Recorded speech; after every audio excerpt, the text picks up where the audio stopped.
అన్న నమస్తే అన్న. ఎలా ఉంది రాష్ట్రంలో కాంగ్రెస్ పరిపాలన? ఈరోజు కోతలు, నిర్బంధాలు, కుటుంబం అనే 3 అంశాల మీద పాలన సాగుతున్నది రాష్ట్రంలో. ఆనాడేమో కేసీఆర్ గారు కుటుంబ పాలన అనేసి జనాలను తప్పుదోవ పట్టించి రెచ్చగొట్టి నువ్వు ఇది చేసి ఆ రోజు. ఈరోజు ఏ అధికారం ఉన్నదనేసి నీ తమ్ముడు తిరుపతి రెడ్డి స్టేజ్ మీద కూర్చుంటాడు, కలెక్టర్ ఏమో ఎంట కూర్చుంటాడు, కలెక్టర్ ఏమో ఉటావుటిన పోయి ఆయనకు ఏదో ఆగమైనట్టు బొక్కే తీసుకుపోయి ఇస్తాడు, అఫీషియల్గా రిసీవ్ చేసుకుంటాడు. జిల్లా రివ్యూలో ఒక ఎస్పీ ఉంటాడు, ఒక కలెక్టర్ ఉంటాడు, ఎంఆర్ఓలు, ఆర్డీఓలు, జిల్లాకు సంబంధించిన యంత్రాంగం మొత్తం ఉంటుంది. ఏ హోదాతో నీ తమ్ముడు కూర్చుంటాడా? అంటే నీకు రాజ్యాంగం పట్ల గౌరవం లేదు, చట్టం పట్ల చిత్తశుద్ధి లేదు, కంప్లీట్గా చట్టాన్ని దుర్వినియోగపరుస్తూ రాజ్యాంగాన్ని కూడా అవమానపరుస్తూ ఉన్నాను. ఒకవైపేమో రాహుల్ గాంధీ మీ నాయకుడే కదా, మీ అగ్రనాయకుడు రాహుల్ గాంధీ ఏమో చేతిలో పుస్తకం పట్టుకొని నేను రాజ్యాంగాన్ని పరిరక్షిస్తా అనేసి డమ్మీ స్టేట్మెంట్లు ఇస్తుంటాడు.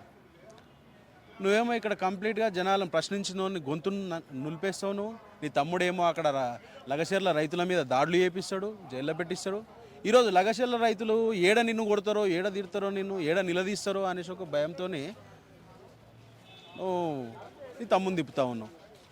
అంటే కంప్లీట్గా రాజ్యాంగం దుర్వినియోగపరుస్తున్నటువంటి పాలన, ప్రజాపాలన పేరుతోని రాష్ట్రంలో జరుగుతూ ఉన్నది. ఇది ప్రజాపాలన కాదు, ఇది కుటుంబ పాలన. సుపరిపాలన సాగిస్తున్నాం, మేము బ్రహ్మాండంగా చేస్తున్నాం, రైతులు బ్రహ్మాండంగా ఉన్నారు, మరి రైతు పరిపాలన అని చెప్తున్నారు కదా, ఏది మరి ఎలా మాట్లాడుతున్నారు? అవును, ఇప్పుడు డిసెంబర్ 7 తారీఖు ఇస్తున్న రైతు బంధు ఎక్కడ పోయింది మరి? ఎకరాకి ఇస్తున్న 15,000 ఇస్తాను, 3,000 కోత పెట్టి 12,000కి చేసి అది దాంట్లో ఫిల్టర్ చేసి 1 కోటి మంది నుంచి ఈరోజు 6 లక్షల మందికి రైతులకు తీసుకొస్తున్నది. అసలు మిగిలిన రైతులు కదా, గుంట భూమి ఉంటే వాడు ఏం పాపం చేసినా కూలి కాదా? రైతు కూలి కాదా? మరి ఎందుకు ఇవ్వవు అట్లాంటి వాళ్ళకి నువ్వు? అంటే వాళ్ళ కడుపు కొట్టడానికి నీకేం హక్కున్నది? గతంలో ఇచ్చిన ప్రభుత్వం ఇచ్చిన డేటా ప్రకారం ఇస్తేంది నొప్పి. నీకు డబ్బులు పుట్టియడం చేతనైతలేదు, నీకు పాలన చేతనైతలేదు అని ప్రూవ్ అయింది. పెట్టుబడులు నేను 1,00,000 కోట్లు తెచ్చినా, 2 లక్షల కోట్లు తెచ్చినా నేను ఈరోజు మాట్లాడుతున్నావు. మొన్న లాస్ట్ టైం పోయినప్పుడు తెచ్చుకున్న ఆ కోట్లు ఎక్కడ పోయినాను? 40,000 కోట్లు ఏమో పట్టుకొచ్చినావు కదా. ఎన్ని కంపెనీలు స్టార్ట్ చేసినావు మరి? ఆ పెట్టుబడిదారులు ఎక్కడ పోయారు మరి? ఇప్పుడు కూడా ఒక్కడన్నా వచ్చిండా? ఏమన్నా శంకుస్థాపన చేసిర్రా? ఏమన్నా కంపెనీ చేసిర్రా? ఎవరికన్నా ఉద్యోగాలు ఇచ్చిర్రా?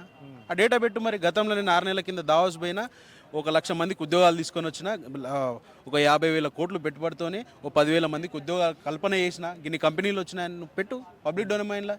నీ మీడియా ఉన్నది కదా, మీడియాతో రిలీజ్ చెప్పి. ఎందుకైతే లేదు ఇది అంటే ఇదంతా బోగస్ అండి. నువ్వు అసలు వాళ్ళకి ఇచ్చిన వివరణ ఏంది? నీ రాష్ట్రం ఎట్లా పనిచేస్తున్నా అంటే చెప్పలేకపోయినావు. నువ్వు వాడ నీ స్టేట్ పర్ఫార్మెన్స్ ఏందంటే చెప్పలేకపోయినావు. నీళ్లు మింగినావు నువ్వు వచ్చిరాని ఇంగ్లీష్లో, బట్లర్ ఇంగ్లీష్లో మాట్లాడితే వాడు ఇంటర్నేషనల్ పెట్టుబడిదారుడు, వాడు కన్విన్స్ అయ్యి వీడికి పెట్టుబడులు పెట్టనీకి వచ్చినాడు. అంటే ఇవన్నీ కూడా అబద్ధాలు చెప్పుకుంటా ఈరోజు కాలం గడుపుతా ఉన్నావు తప్ప ఇంకోటి కాదు.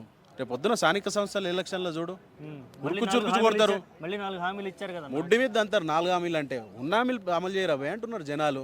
ఎందుకు గ్రామ సభలు ఈ రోజు అటర్ ఫ్లాప్ అవుతున్నాయి? నిన్న ఊరు రేషన్ కార్డుల పంపిణీలు పెట్టిరుగా మీ ఎమ్మెల్యేలు.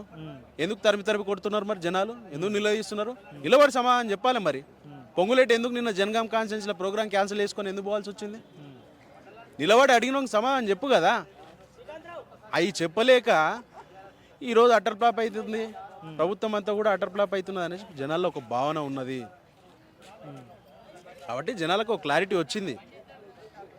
ముందు కాంగ్రెస్ను బొందబెట్టడం ఖాయం. రేపు స్థానిక సంస్థ ఎన్నికల పరిస్థితి ఏంది అసలు? ఎలా ఉండబోతుంది? ఇక బొందనే అది.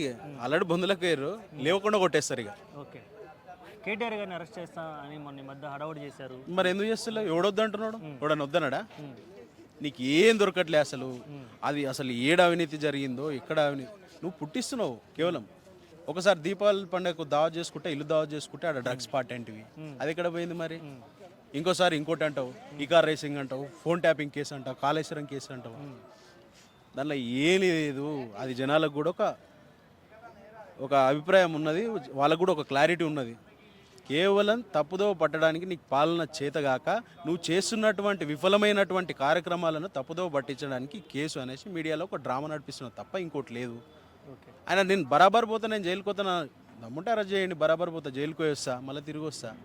ఉద్యమాల నుంచి పుట్టినటువంటి నాయకుడైనా, సాక్షాత్తు కేసీఆర్ తయారు చేసినటువంటి నాయకుడైనా.